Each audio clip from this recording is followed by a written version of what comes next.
maybe I can sit.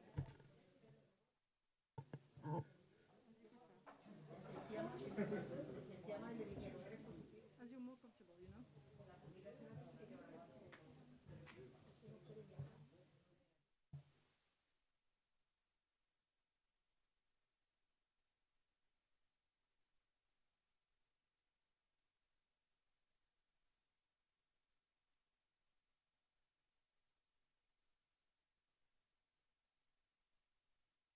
And you have it ready if you see that the battery goes down. It shouldn't.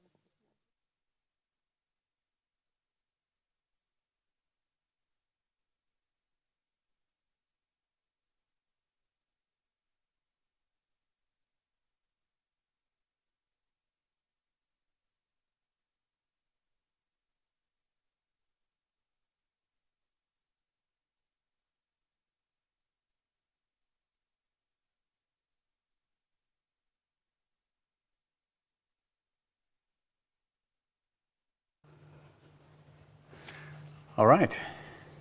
Hi, everyone.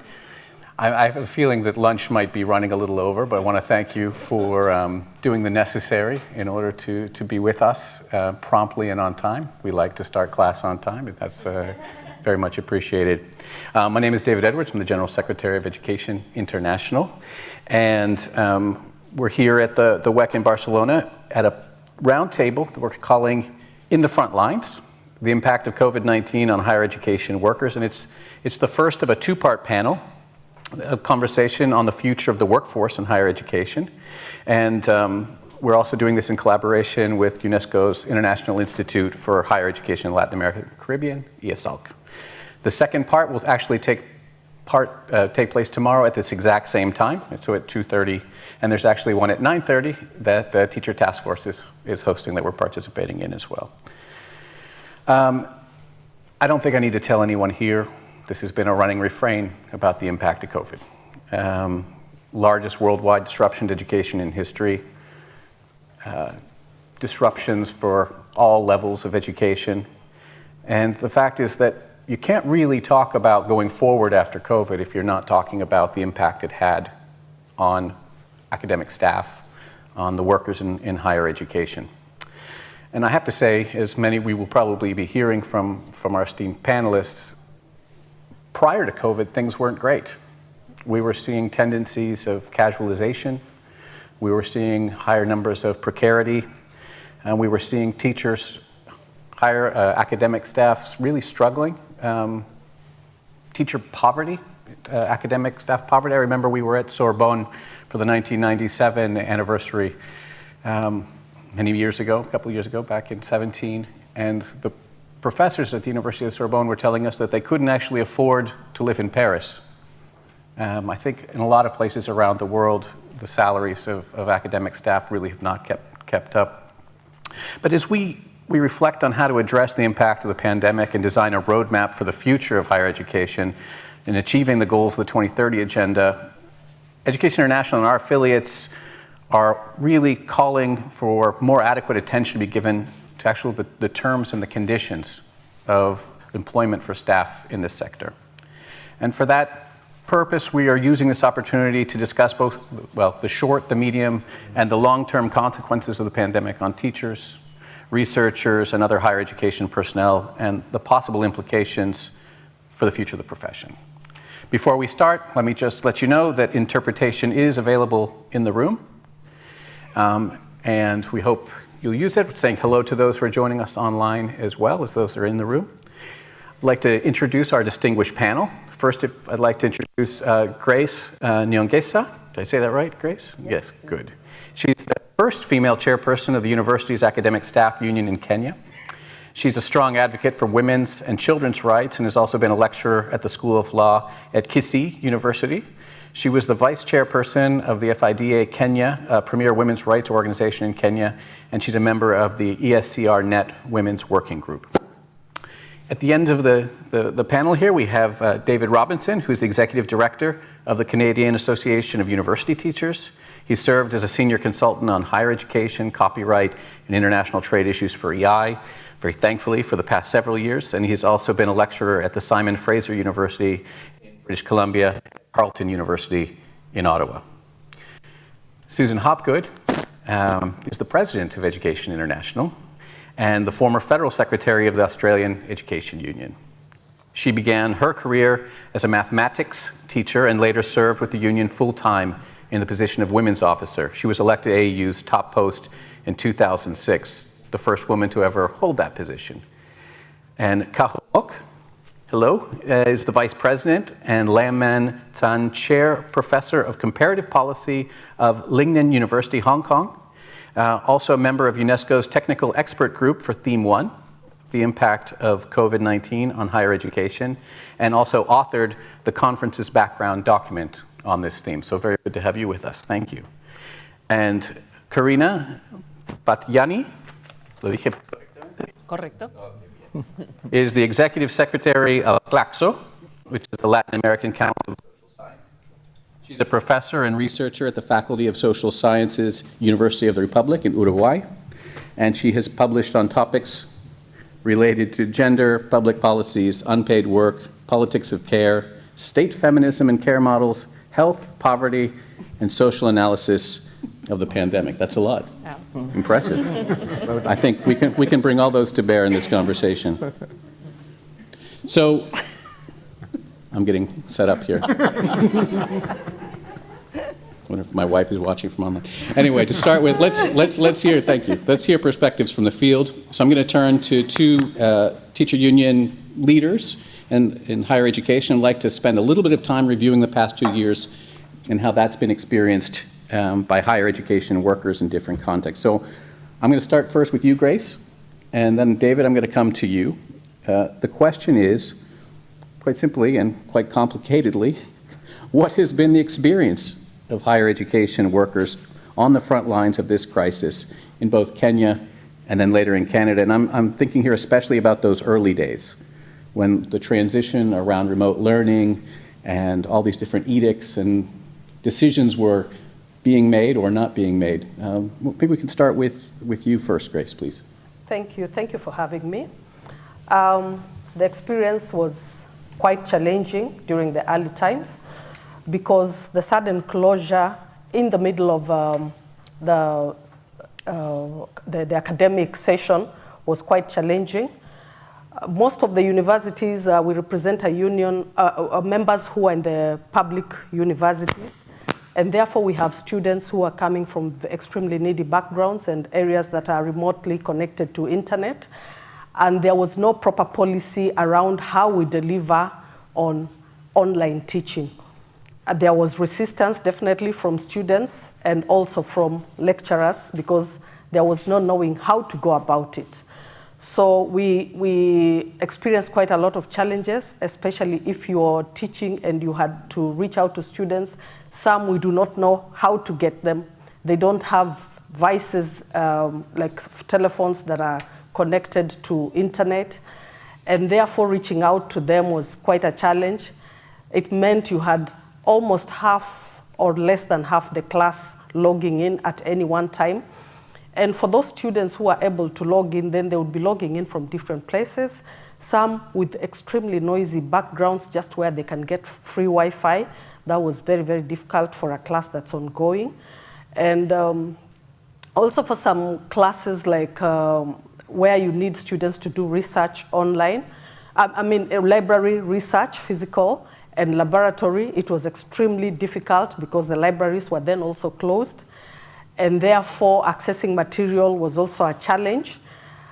For us in our context, not so much e-learning materials were available for students to make reference.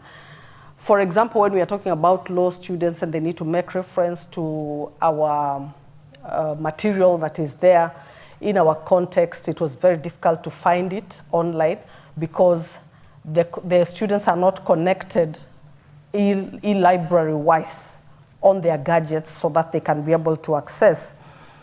The other challenge we had is where IT, adoption of IT, infusing IT in teaching was also a challenge. It had not been very well adopted, and therefore getting even the lecturers to then be able to deliver, issue assignments, examine students, that was a challenge.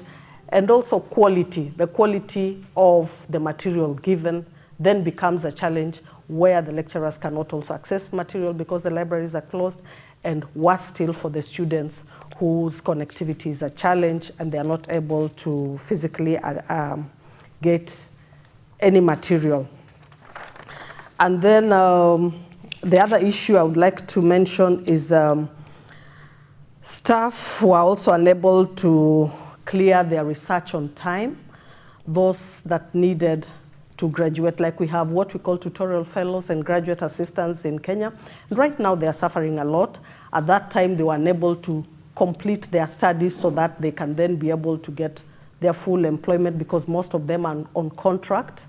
This is a great challenge for us. We've been fighting very hard as a union. That loss of academic work follow-up and being able to do research appropriately to clear the academic work posed a huge challenge. And the problem we have now is that they're suffering. They end up being retrenched or their contracts terminated. So this, among many other problems, I don't know whether I've exhausted my time, I need to know. Thank you. So this is one of the challenges we have because the graduate assistants and the tutorial fellows are the future academic teachers we have. And their training is very, very important. Completion of their studies is very important. But during that period, they suffered a lot, and now it is really taking a toll on them because most are being retrenched, and that means the union is losing a lot of its members who are in that cadre. And that essentially, again, affects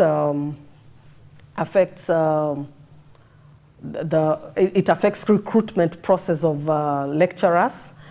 The other problem we suffered initially is we don't have enough lecturers so far. So we use what we call part-time lecturers, those who teach not on permanent or even on contract, or they are not permanently employed. And therefore, we have what we call part-time lecturers in Kenya.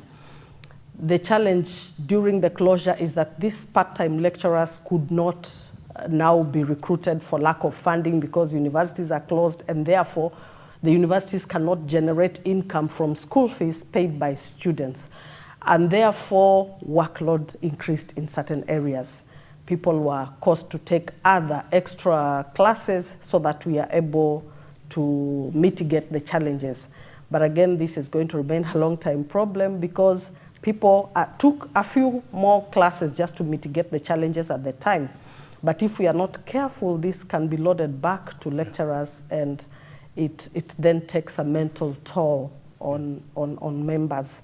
And therefore, it is one of the challenges we experience because we had to take extra load, which is now a problem, which we are challenging even in court as a union. So, Grace, thank you. I'm going to come back to you for another follow-up question on that. Thank you. But there's a really important point you made. So what you're basically saying is the precarious working conditions and the way in which the system was designed actually created it exacerbated the crisis when you actually, and created a higher workload for the fully tenured and regular staff. So this is a really important point. How about in Canada, David? What was the situation there? Well, yeah, in terms of early days, obviously there's some major differences, but also some similarities and threads I see. And I remember very well, it was a Thursday, and I was at my desk when I was informed that 2 of our members in a northern university in Ontario had contracted COVID, and by Friday afternoon, every university and college in the country had shut down. That's how quick it happened. And there was a period of kind of suspended animation where I think we were struggling to figure out what do we do. And that's when the decision was made to move to not online teaching. I wouldn't call it online teaching. It's this emergency remote teaching that people have used. It was essentially speaking to a camera. It was not high quality stuff, but it was something we had to do on an interim basis. It took an enormous amount of work, and our members put in a lot of extra hours around this.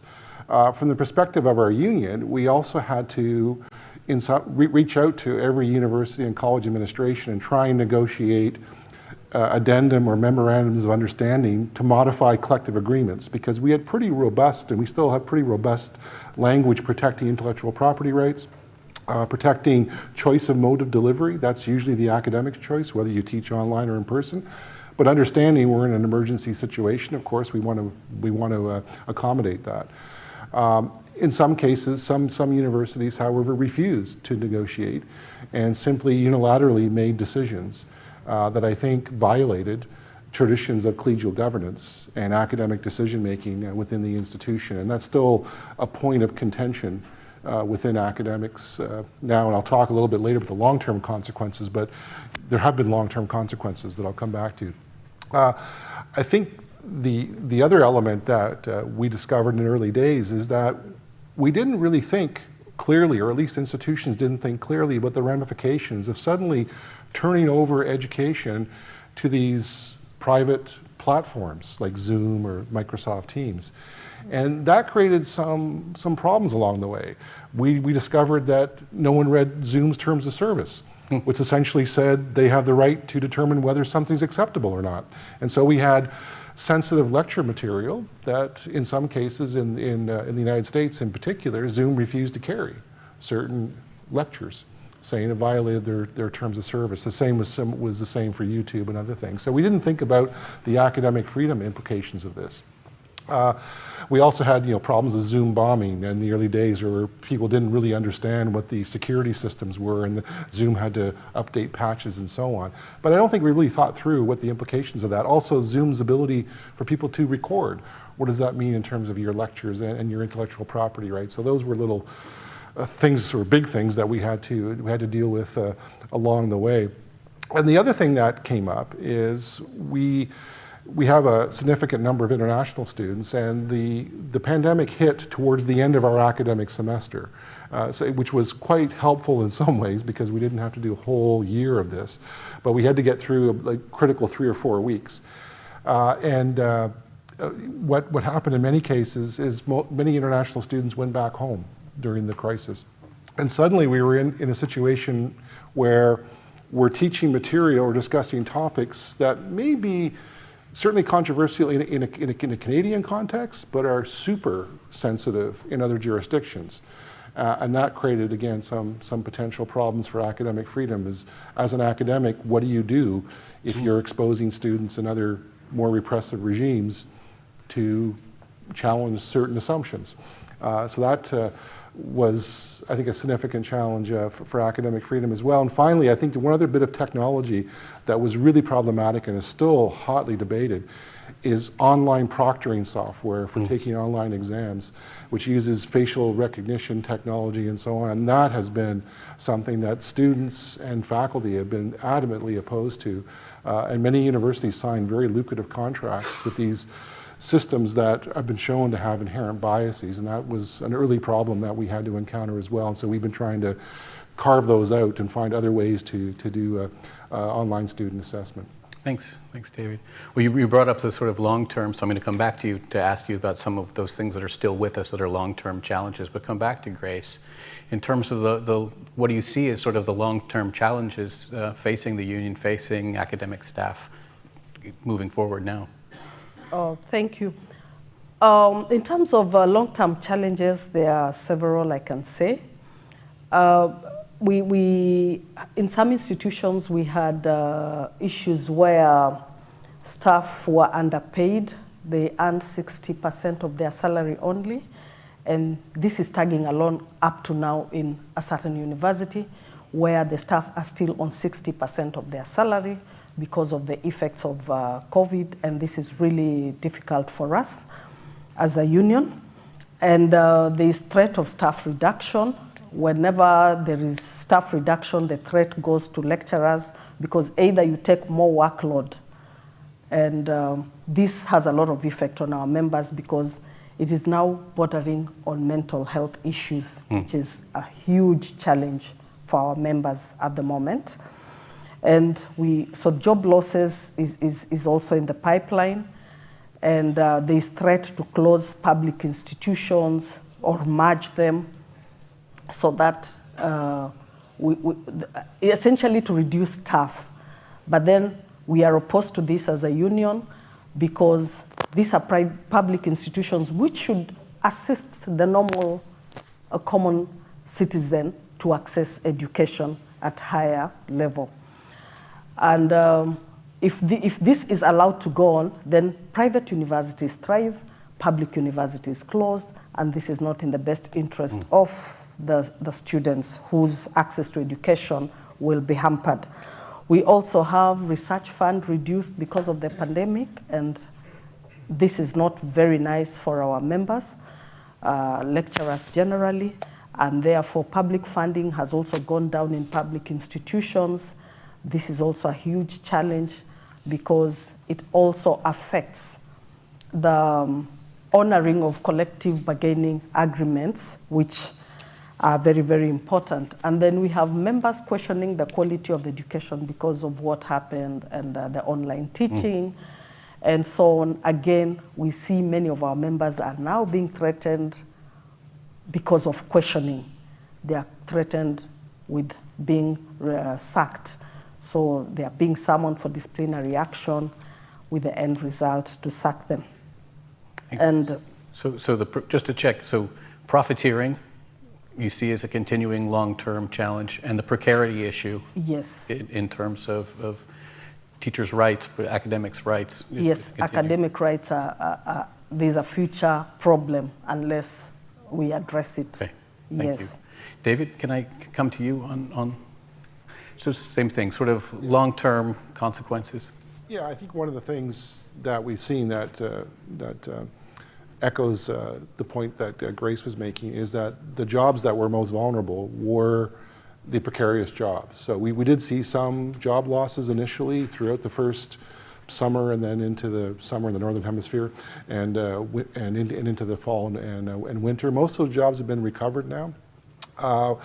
But we have an environment now where I think the pandemic really emphasized or reinforced or exposed the long-forming fissures and fractures that we've seen within the system, with the over-reliance on casual labor, with the lack of public funding.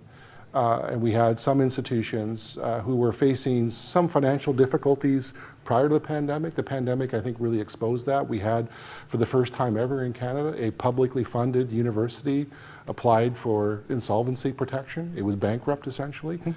It wasn't because of the pandemic. The pandemic was sort of the last straw. But we lost over 100 tenured faculty jobs there and 90 programs in an institution, this is a Laurentian University, that has a tricultural mandate. It's a francophone, it's a bilingual francophone, northern and indigenous institution. So I think we saw those long-forming problems exposed or exploded a little bit by COVID. I know Susan will talk a little bit more about this, but we also saw an increasing gender divide, where we did a survey of our members after the first year of the pandemic and found that everyone was reporting higher workloads. So already on top of an average workload pre-pandemic of about 55 hours a week, people were saying they're working an extra 10 hours on top of that now, Incredible. Which doesn't leave a lot of time for other things. But you're at home, your kids are at home because the schools are closed, the daycares are closed, you're juggling multiple things, so people are burning the midnight oil to get the basic things done. And I think for a lot of our members, it was the isolation too. The pandemic had an enormous professional or impact on their professional lives, but also on their personal lives. People lost people. People were sick. So it was an incredibly stressful time. So the issue of mental health, I think, has been a long-forming problem. And it's exploded in Canada in recent months, where in the past 6 months or so, we've had 6 strikes in our sector. That's incredibly unusual. It's very unusual for faculty to go on a picket line, I can tell you that. They're a pretty conservative bunch for the most part, not radicals. And in our history, strikes are pretty short too. They last maybe a week and a half. But we've had strikes now of 6 weeks, 8 weeks, 7 weeks. And I think it's because people feel universities made decisions without really consulting them. The casualization, they lost a lot of colleagues who were let go because of the pandemic and other things, and what happened at places like Laurentian got people on edge. So I think there's a long-lasting damage in terms of our members' trust and faith in the ability of the administration to actually run the institution.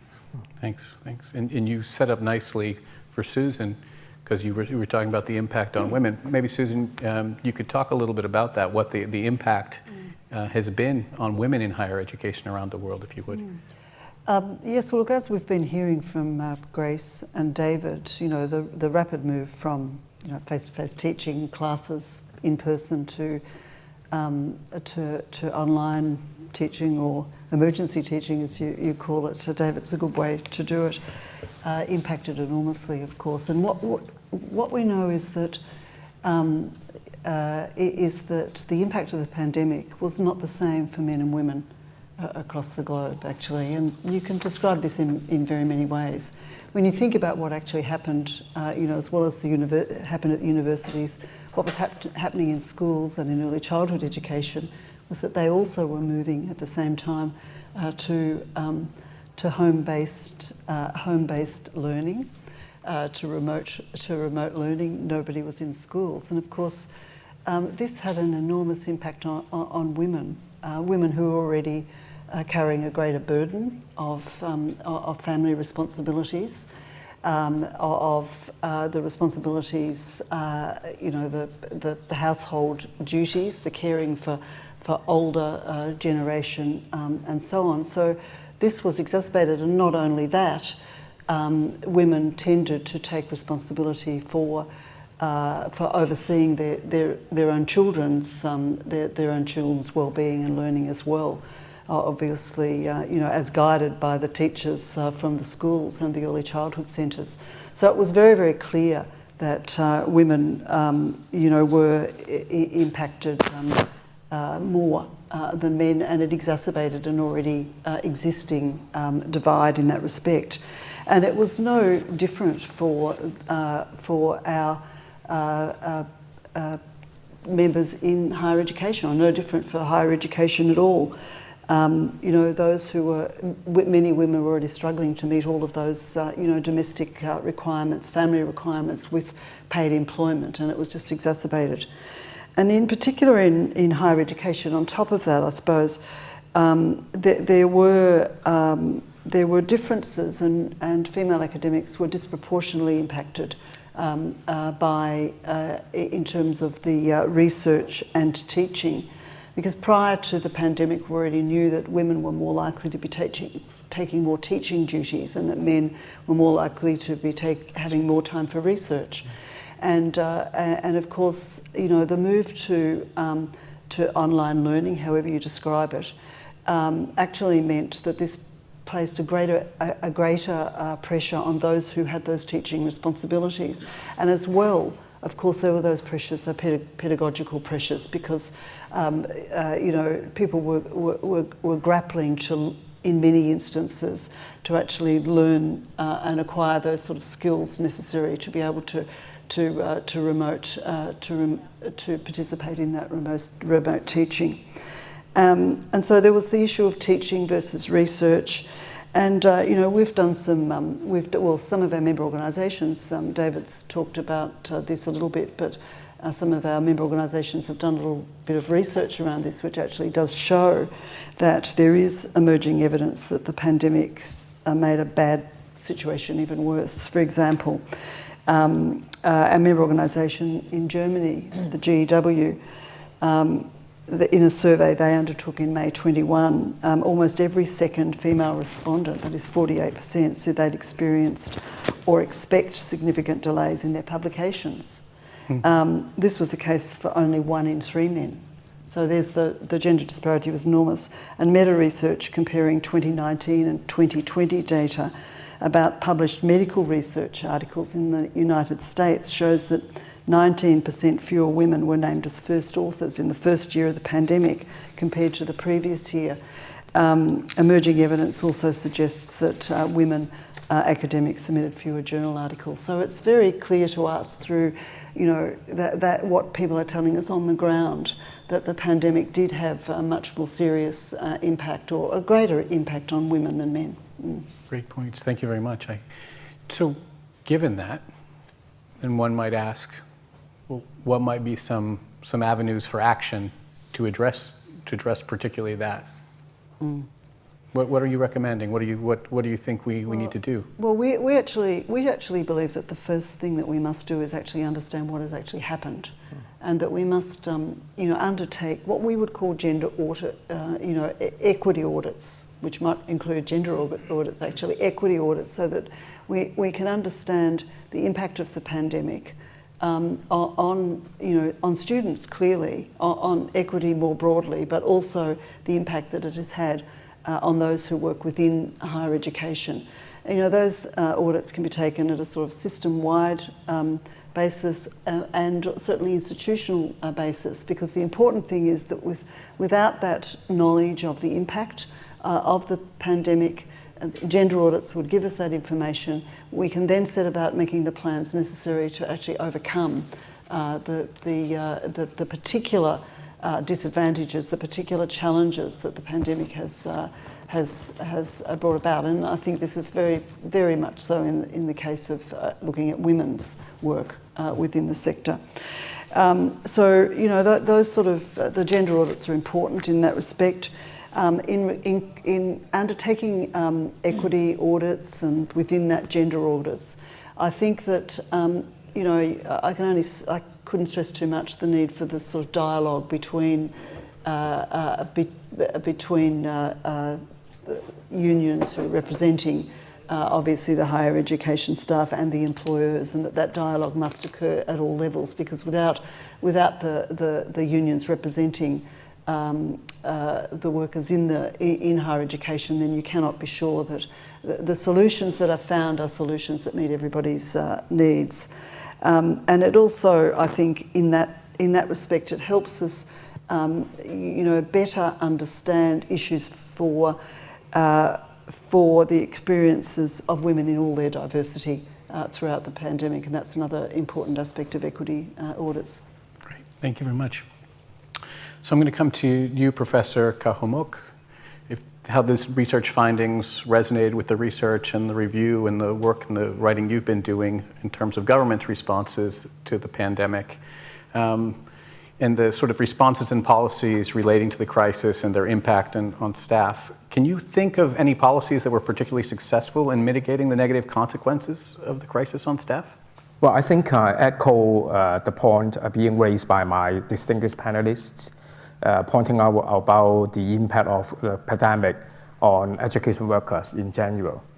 But talking about the perspective from Asia, or East Asia in particular, I think it's very much different from our counterparts in Canada or other part of the world, because number one, I think it's the very strong cultural belief inherited from Confucian ethics. And governments and also individuals and also families are still very keen in investing in education. Though I think the gender issue being highlighted would have an impact from the situation. There's no perfect government intervention at all, but my research highlighted some of the government in East Asia. They are quite innovative and creative by making use of different sources of funding in support of research, and that can retain people in the university. Number one, like the place where I come from, Hong Kong, China, the government during the really difficult time still raised funding support to university for supporting research and development, but with a matching grant. So university professors, university as an institution, they have to raise funds and work closely beyond their academia, working with the industries, the private sector, the social sector, or those people they are willing to contribute in terms of donation in support of research. And any single dollar being raised by individuals, university, the government will match with another half. So I think it's quite an innovative way for maximizing about funding support, not necessarily coming from government alone, to boost up the research support in order to retain staff. The second measure would be creatively university reach out to form different partnership, like alliance. And the alliance could offer some sort of short-term exchange program from young scholars in particular, because this morning I talked about the impact on higher education will be the early career groups and also the young ladies. But with this alliance support, this partnership would enable universities to work with other universities together for co-matching with fund by creating some kind of exchange positions in order to, and in a way it's a delaying about the problem of staff, to keep staff retention. But East Asia is a bit different from Canada, and also my colleagues just mentioned, I don't think there's a massive dropout of education workers as such. But certainly I think this is important to think about beyond government policy, in what way we can make use of the different form of alliance in forming support for retaining those staff. Another observation I generate from my research is creating short-term or medium-term, again with matching policy for retaining young people in the academia.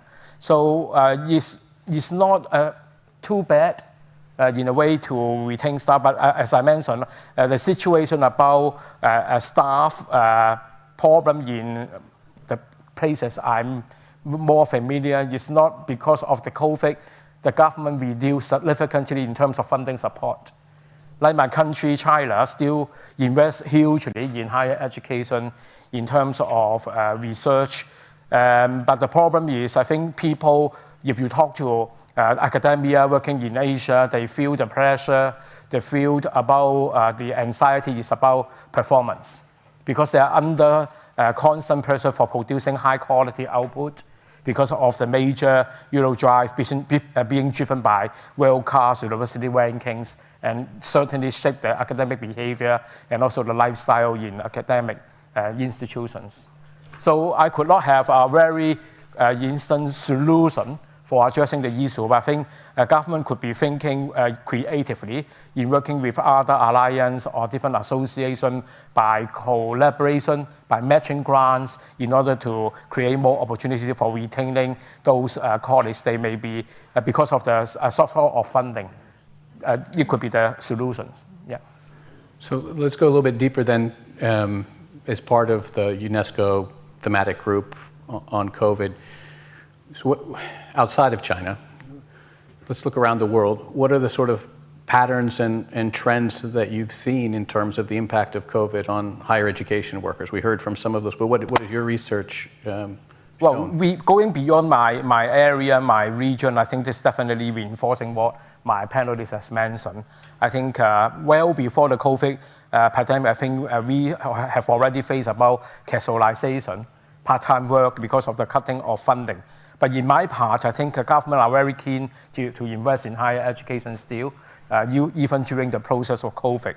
But certainly going beyond East Asia and China, if you visit other parts like Southeast Asia or other parts of the world, they are really facing about similar challenges because of the cut of funding from the government.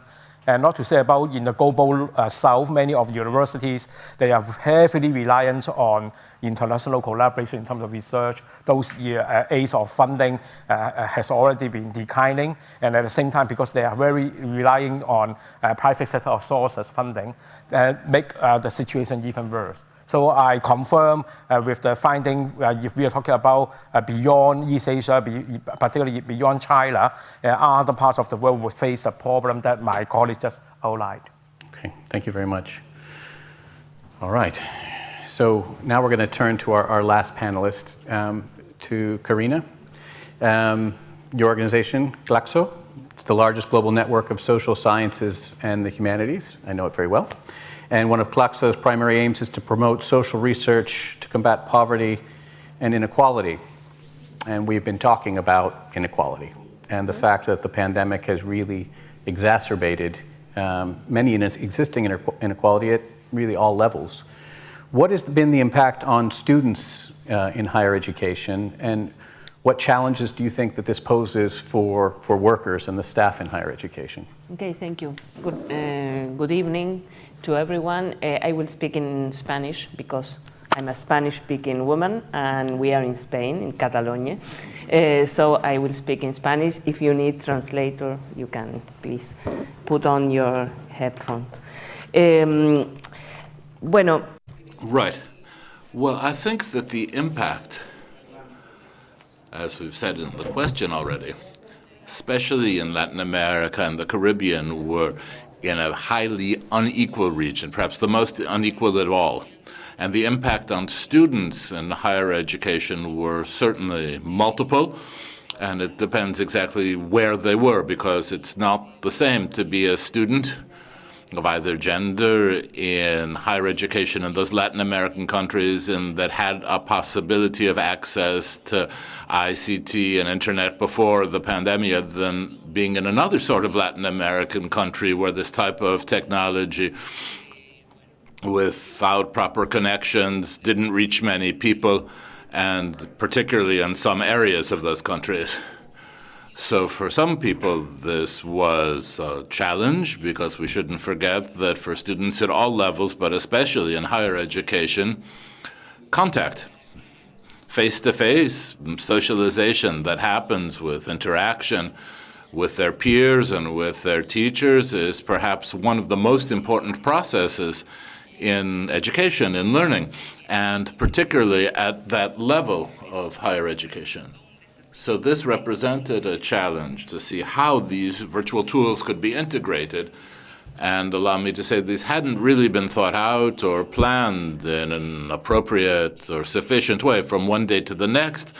These things just started working, and then in some countries, perhaps with some more planning than in others. But what we basically generally saw is do whatever you can, muddle along as best you can, and that's the situation.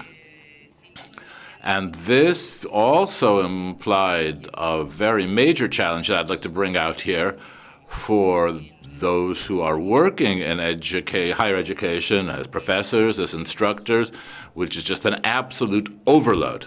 An overload in work terms that was not properly appreciated. And then in a regional context, let's remember, where teaching as a function in higher education, people are already overtaxed in terms of the work that they're asked to do, in terms of the poor recognition they receive in wage terms, and also in terms of the social value that is attached to their jobs.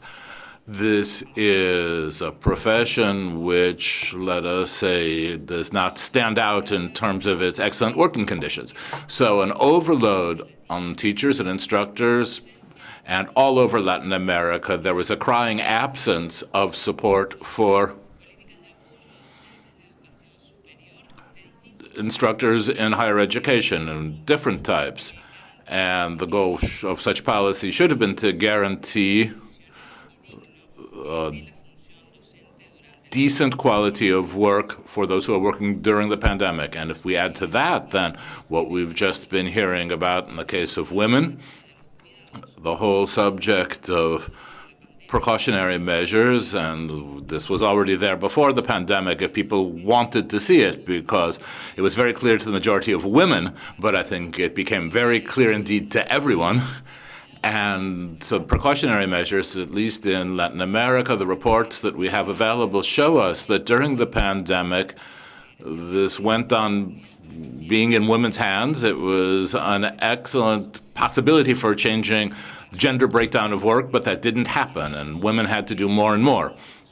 And if we add to that the work that instructors had to do in any case, you'll see that the workers' rights in higher education were really very problematic. I have not really heard much analysis during the pandemic of the impact on rights, people working in higher education during the pandemic period. And I'm not hearing much of that now in this post-pandemic period as we're coming out of the pandemic. What all this implies for labor rights and this combination between in-person and virtual or online learning, and what this means for teachers' jobs.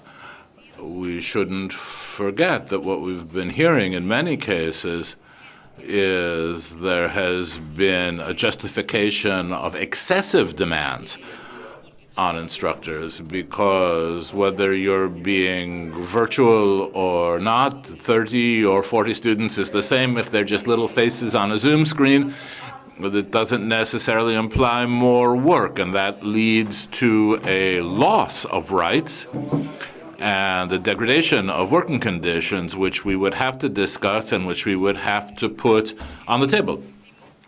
And then one last point, I think that we would also need to see how we intend to defend working conditions as we return to in-person teaching and learning, or in combination with virtual teaching and learning. I think there's quite a lot to be done there. And at least in Latin America, this is a substantial problem. Thank you very much. Yes. Dijiste es para quedarse. You said there's, yes, the digital is here to stay. And I agree, yes, digital is with us for a long time now. So my second question will be if we could reflect on the pedagogical impact in different social areas, social sciences, humanities, and to see if you could also say something about what this means for research. A few thoughts on those subjects, perhaps. Right. Well, I think that education, or the extra part, which is virtual, is here to stay, as I said. I think that's quite clear. But what we need to do is ask ourselves how we want to integrate this new component so it doesn't contradict what I said earlier, that doesn't go against our rights, the rights for which we have worked as professors or researchers in different fields. In my case, that would be the social area. And I don't think, at least in Latin America, I don't know, we aren't seeing regional studies, and we would need perhaps to think about a global study about how we are working virtually. What platforms are we going to integrate? We were talking about the problem with Zoom and its terms of reference, but the same would be true of any other present virtual platform. And we would need to see how those platforms could be integrated, what possibilities they give us, but also to think, because I think we all became rapidly very enthusiastic about this possibility to be able to maintain contact, but we also need to see what are the limits of this form of education, of these platforms for virtual education. And I think there's also the question to know what abilities, what skills we as professors or researchers have to be able properly to use these platforms. And if we don't need some other things to be added, to think about things, to have some other pedagogical skills to be able to integrate these practices. And then we also need, as you said, to think about research. Research in the social field was obviously upheld during the pandemic, but obviously it wasn't happening in an ideal form. The fieldwork for research in social sciences, with a few exceptions, also require interaction between people or groups. And so it was really very difficult to see what kind of strategy could be rolled out for the future that would make research or training in social sciences something that would be practically exclusively virtual. We would need to work so as to manage to do something I think all of us in this room want to do, which is to have higher education and research in social sciences both be considered an element, a public good, a shared good, something that's in the interest of all of society, because we're convinced that on this basis we'll be able to develop better systems and better strategies, but especially better people, better citizens. And I don't want to forget to say how important this is for public higher education, at least in Latin America and the Caribbean. We need to defend public higher education if we want to guarantee training, research in social field, but in fact in all disciplines. In science, we need to defend these public systems, which are very certainly under attack. And I can't imagine a right to education or to knowledge without there being a very strong public system of knowledge and of higher education. Thank you very much. And this was a fantastic first round of interventions, and you've given us a lot to think about. And I think in the room, there's probably some questions that are forming right now.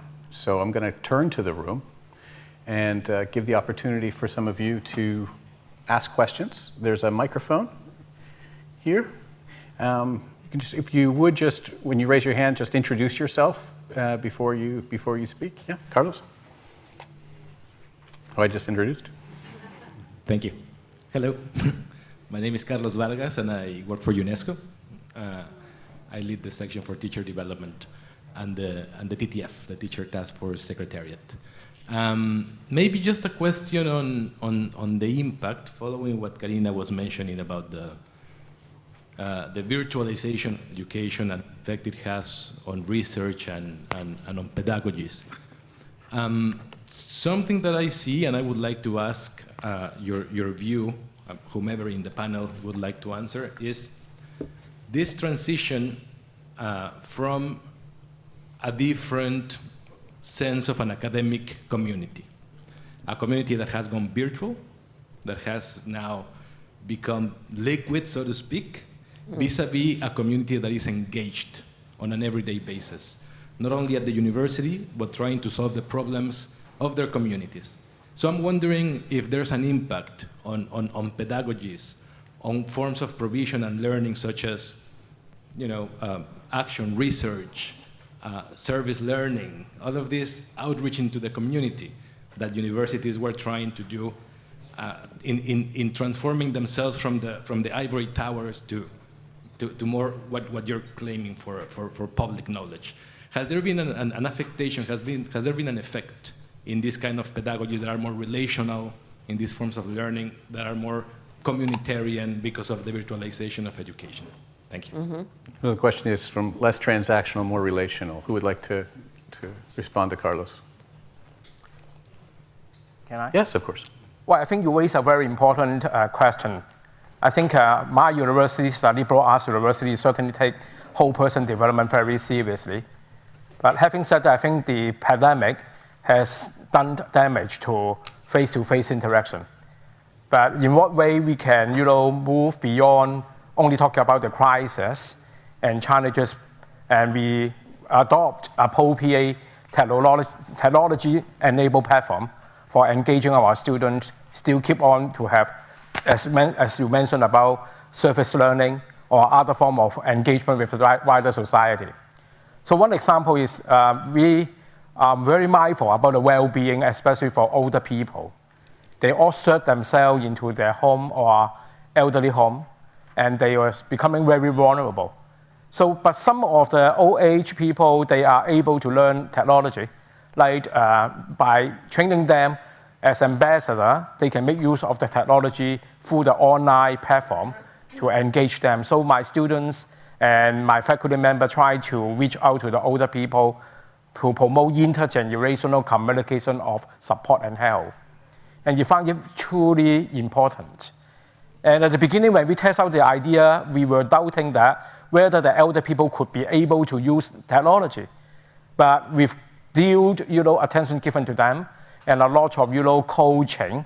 And when talking about aging population, because there are different age cohort actually, very old or not very old, young, old, and we can engage the young old to help them working together, becoming the ambassador to work with the very old. But the most important point that I want to share is about the mingling with the younger generation, intergenerational promotion of technology, and making use of technology to communicate more effectively, to show care to the society with a wider engagement. With this experience, I learned a lot as a person and as an administrator in university that we have to think creatively how to use about the online platform. But don't misunderstand that, I say everything good about the virtual environment. There's a limitation. But in what way we can make use of the technology appropriately and marrying about humanities. So with that, assessment about the felt needs of the people is the most important thing. I think the tool, technology is not only the tool. So I don't think we can go back to 2 years ago and going back to so-called normal, but in what way we can live with this kind of new abnormal or new normal. And this is the way that I think educators have to think beyond our own box. And for students, we also make use of the online platform to engage them in exchange. Indeed, it helped. And then our students could, comfortably stay in Hong Kong and getting their opportunity through their online education to exchange with other students. But of course, it's not perfect. But at least I think we are creating the opportunity for students to dream, to still stay on with some sort of exchange experience, because cross-cultural understanding is so important. Globalization tell me we are all different, but in what way we can embrace diversity. And even going through this very challenging time, we learn to be very humble, we learn to be different, and in what way we can accept differences and work together to embrace diversity. So just come back to you. The relational thing could happen. That has the connectivity and actually can have that particular tool. David, you wanted to comment? Yeah, I was going to say from our experience, the pandemic disrupted the kind of relational work that was already taking place, particularly in research. A lot of our researchers, our members, do research with local communities, rural and remote communities, indigenous communities. All that stuff was put on hold, and still is largely on hold because we have vulnerable populations that we have to protect. I think the whole COVID experience was an unintentional, massive social experiment that reminded us of a very basic lesson that we all inherently knew, but I think has brought it home, is that education is an intimate, interpersonal, social experience. And the reaction I had from my members, from students was, this Zoom stuff, this is not education. And if it was, what we would do at the beginning of every semester, in every university in the world, we'd say, here's some recorded lectures and here's some books, read the books, go listen to the lectures and write an exam at the end. I don't think anybody would see that as an education. That's a transmission of knowledge from point A to point B, but it's not education. It's not that intimate relational thing that you were talking about. So I think we should take some important lessons from this social experiment that we didn't design, but that we all lived through. Good point. Very good point. Thank you. Take another question in front here, please, and introduce yourself. Then we'll come to you, Oliver. Soy Cristina Gutiérrez. I'm Cristina Gutierrez. I am an applied emotional educator. I work with universities, and I also work with the Princess of Girona Foundation, which is represented here today. I have this question. We're talking about well-being, which is our aim, the well-being both of educators and students. We talk about being better people. We talk about not just transmission from mind to mind, but also from heart to heart. Of course, we've had to get our act together with social media. Because of the pandemic, we had to figure things out. The thing about well-being is it's about emotional health. That's where it all starts, where it all begins. Are universities considering anything to do with emotional education? I work with the Complutense University in Madrid, and with both teachers and students. The fact is that there's been a loss of teamwork because there's been a loss of FaceTime, and there's a lot more conflict, a lot more anxiety, a lot more fear, a lot more stress, a lot more low self-esteem amongst both students and teachers. So emotional education is not something I'm seeing a lot of. So my question, do your universities have anything of that? I imagine some of them do. But my second question is this being made available to the whole international community of higher education? About what education is, and I don't know who would like to take a stab. Do you want to take, Karina? Para responder rápidamente. Quick answer to your question. As far as Latin America is concerned, the answer is no. Emotional education is not something that universities generally have on board. There might be the odd exception. And that doesn't just apply to students in higher education, it also applies to employees. The whole emotional component and the mental health component and the mental health effects of the pandemic on university teachers is not something that universities are addressing. The trade unions are doing some things about it. Teachers' unions are proposing different mechanisms to provide support in this dimension. Unions. Somebody else would like to take this one? Grace, you want this? Yes, thank you for that question. Mental health is not something that many universities are invested in, but at least in our country there is a law on mental health issues. So as a union we'll pick it up so that we can help our members out. Like I said, there's too much workload, and this also affects production of productivity, and it also affects the learner who wants quality. Because if you're rushing through work just to be able to cover up what you have to cover without taking care of the person doing the work and the recipient of the work that you're giving, then there is a challenge. But there isn't much investment from the university perspective, but that's a lot of work in progress for the union to pick up and make sure that we protect our members when it comes to mental health issues. This was very popular on the panel, so I'd have Susan and then the professor after.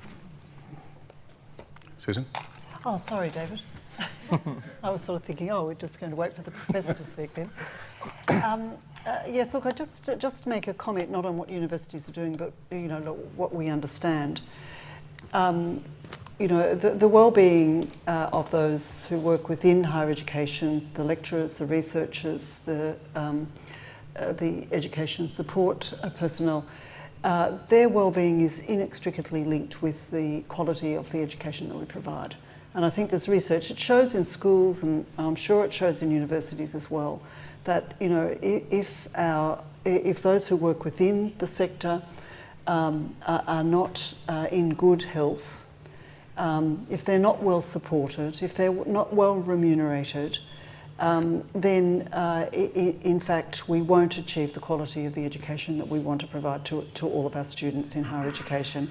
So if universities are not picking this up, then I think our view is that they should be. That through, I talked earlier about the need for dialogue with the profession, dialogue with the teacher unions. These are one of the issues that we believe there should be dialogue around.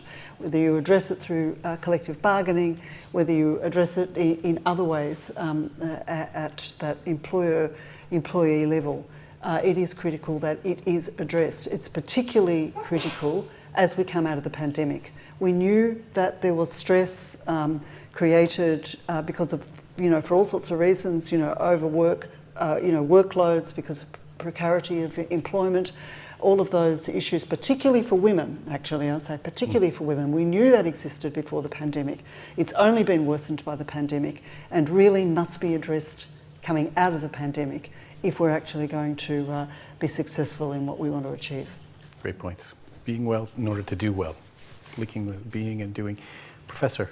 Yeah, in 2020, my research team and I conducted a research asking international students when they were studying abroad to evaluate about the support, institutional support in particular, and what were the major challenges or concerns they faced. And indeed, this is what you just mentioned about the well-being, the stress and anxiety with the sudden outbreak of the COVID-19 pandemic. And I think we interviewed those people through our research and across 26 countries and regions, confirming that this is one of the missing links among universities worldwide.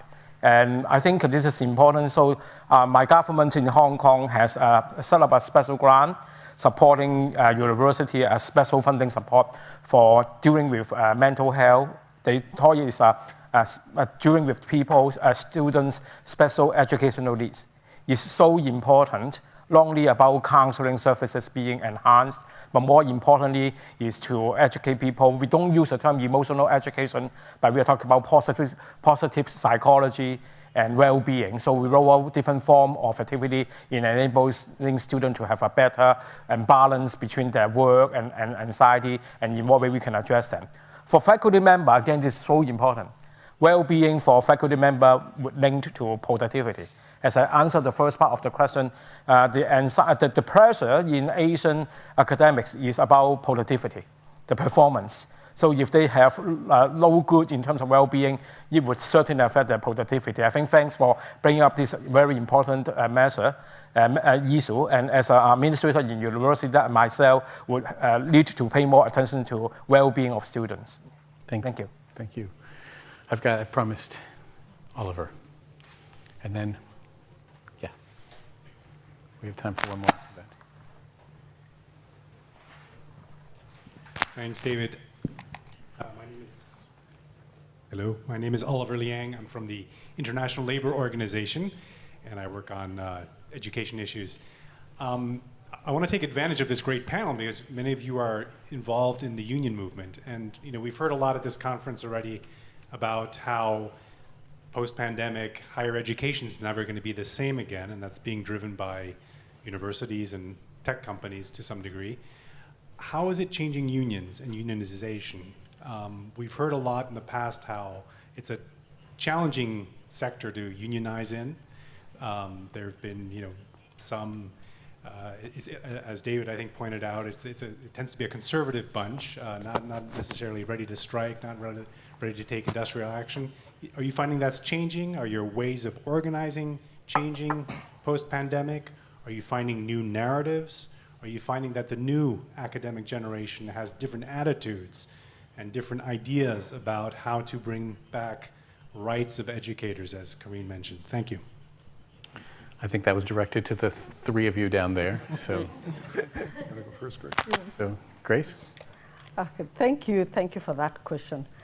Absolutely. There's going to be, there's a big shift in terms of how the union wants to engage around the rights of workers, especially those in the academic, with the employer after COVID.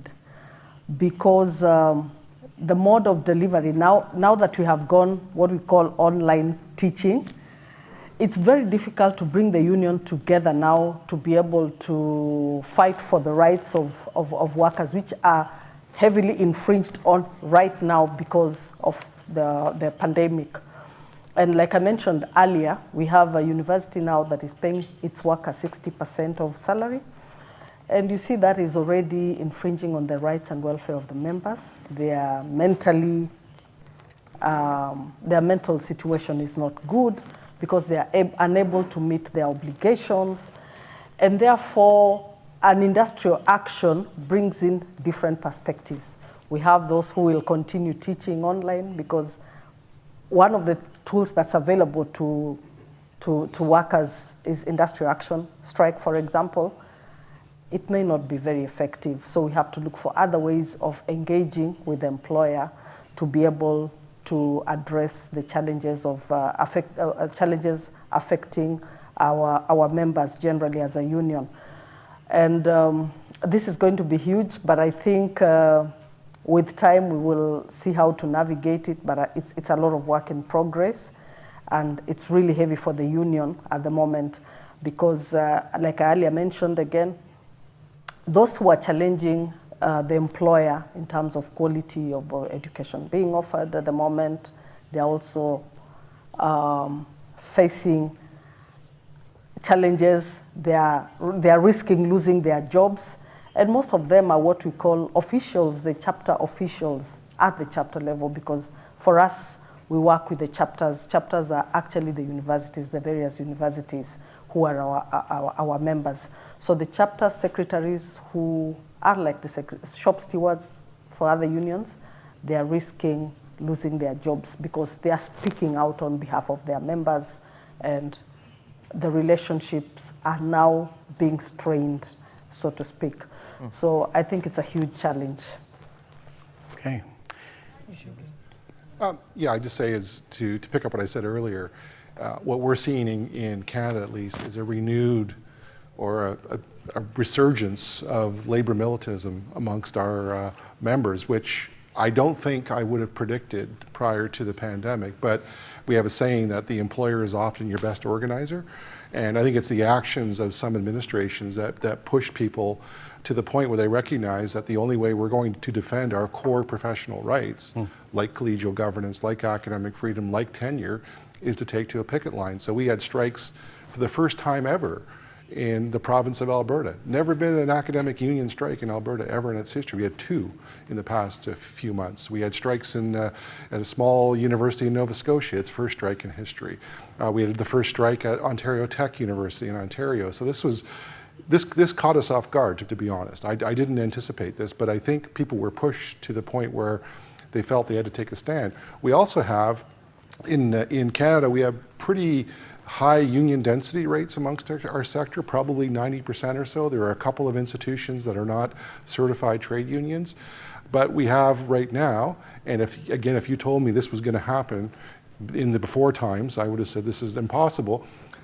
The professors of law at McGill University have launched an organizing drive. I never would have guessed that. So I think we are seeing a shift, and I think it's a recognition that the union is a way in which you can protect your professional rights. It's the best way in which you can stand up collectively and demand the tools that you need to do your job. Thanks. Susan? Look, I just, because I think that, experiences on the ground are more important in the answer, but I would say that on an international, sort of a global basis, we learnt a lot during the pandemic about the way we organise and the way we can communicate with each other and share experiences. And while we weren't able to come together because, of course, travel was not a possibility, and yet the coming together for us as an international organisation, whether it be regional or global, was really critical to our work. I think what we've learned is that we can overcome that and do it in different ways. And I think that, in some ways, somebody said to me, I left Australia for the first time for, over 2 years, just a week ago, to come here to Spain. And I saw some colleagues who I hadn't seen since the end of 2019, and they said, oh, look, I feel like I've seen you regularly, though. And I think that that's true, that connection that we learnt about ways in which we can communicate online, which is a different issue to the one we've been talking about in relation to education, actually. But I think we've learnt to understand that there are many ways in which we can organise, and we should use all the different methods that we can. But I do agree, with what has been said around union members' feelings. I think union members in higher education, we can see these in other sectors too, are actually not very happy at the moment. They're pretty angry, actually. They're tired.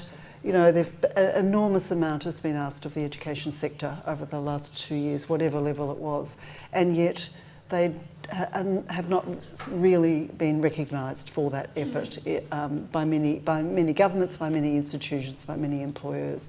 So that will only show up in terms of future collective bargaining, future union activities, I think, because people in the end will want change, and they don't want to go back to where we were before. It's not let's go back to the same thing, because that wasn't good, either. But we want something better, and I think union members will stand up for that in whatever way they can. Thanks. I think we have time for 2 last questions. So I had 2 up front here.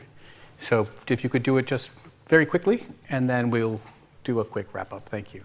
Sure. I'm Ligia Deca. I'm a presidential advisor for education and research in Romania, and I have a question in relation to what you've just said, actually.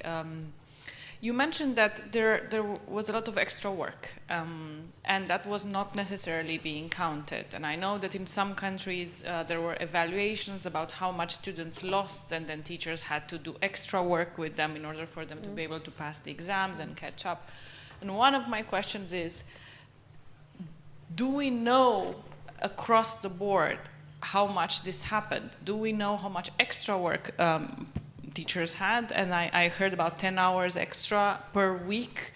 But do we have a more detailed, country by country situation? And that's one. And second, did you see any positive measures taken by either universities, employers, or governments to sort of help teachers in the transition process, because they had to build online resources, get familiar with platforms, rethink their schedules? It's different teaching online than face to face. It's a different mental load. Thank you. Thank you. Good question. Then let's just take the second question, and then we'll take the final. Yeah, go ahead. Excuse me. I'm from Peru. I'm president of Universidad Nacional de Educación. I will talk about in Spanish. Okay. Nosotros. In Peru, we have unions. Before the pandemic, the unions had a lot of demands. After the pandemic, they're still making demands, despite the fact that, thanks to the pandemic, we've been able to work, partly online and partly on site. But the demands are still the same. How would you tackle that? Thank you. You can answer either of those questions. So let's start with the first. David? I don't know about the broad picture across other countries. The survey I mentioned was just of Canadian academics who were reporting on average about 10 hours, but it was much higher for women. There was some variation to early career academics were reporting much higher workloads than those later on.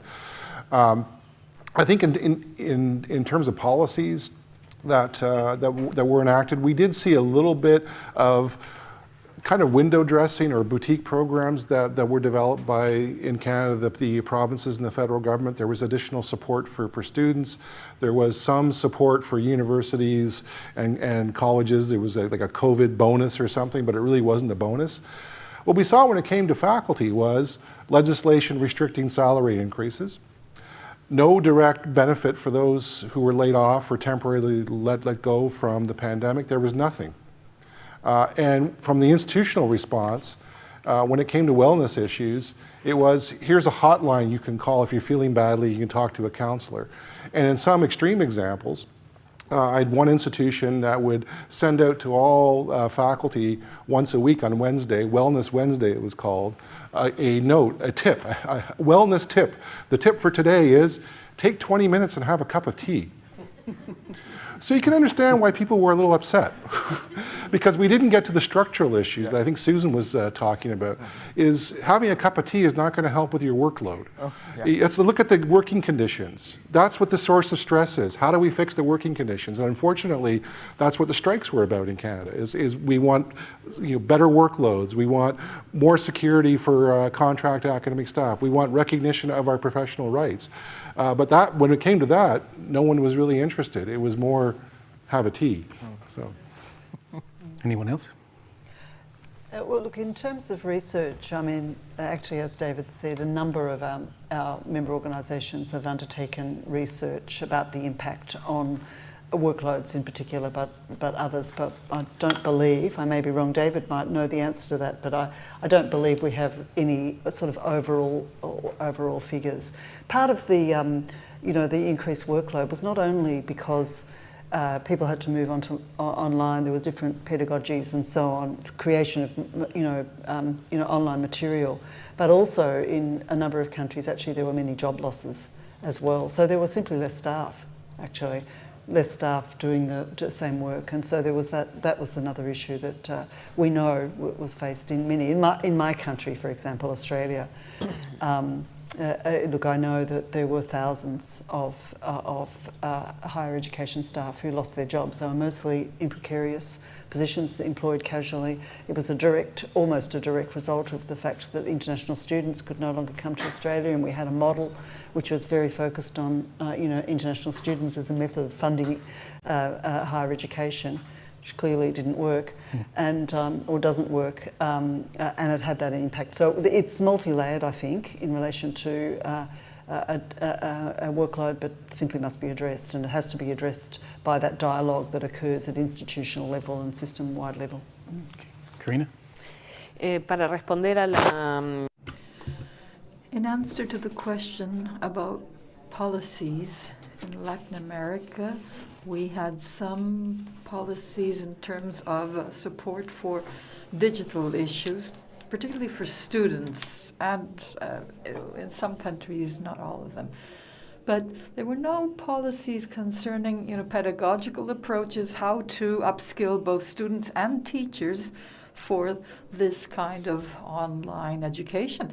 And there was no recognition of what I mentioned earlier, the additional burden of tasks on faculty, but also the additional cost involved in having to teach from home, paying for one's tools oneself, the computer, the internet connection, camera, teachers had to buy better cameras, and so on and so forth. So there were no policies to support that. And in terms of the number of hours, I don't know what the figure might be for Latin America. It might be out there, but I'm not aware of it. I do know about some qualitative studies that show details about the kind of additional burden. We're going to have another panel tomorrow at this very same time. Okay. With some of the people that are in this room that haven't spoken, and actually will be able to speak to a lot of the questions that have been raised. So we would like to, because we talked about the impact looking back. Now we're going to have a pivot, and we're going to actually look forward about what we need to do in terms of setting the terms going forward. I would like you to all please join me in thanking what I think was a fantastic discussion panel. Thank you very much. Thank you for sharing. Thank you all very much. And then the Teacher Task Force one is at 9:30 tomorrow morning.